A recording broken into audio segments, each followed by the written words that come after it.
The research and development for Schüco through its technology center and in-house testing center in Germany is second to none in our industry. We do know that there are differences in the US market compared to the European market. We've taken our experience and we've custom tailored a lot of the products so they fit this market and they can meet the standards and requirements of the US market.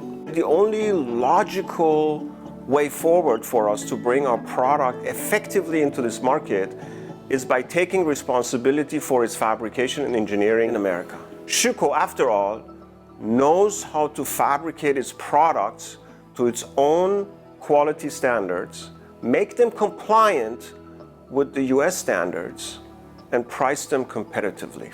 All Schüco products are designed and engineered to achieve multiple levels of performance, not just thermal performance.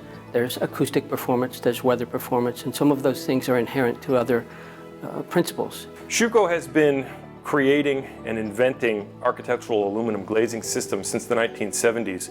For us here in the workshop in Newington, it was sort of a no-brainer to set up with the Schüco equipment so that we can easily translate our designs from the Schüco software to the finished product. The product we distribute is built under the optimal conditions and to the optimal quality.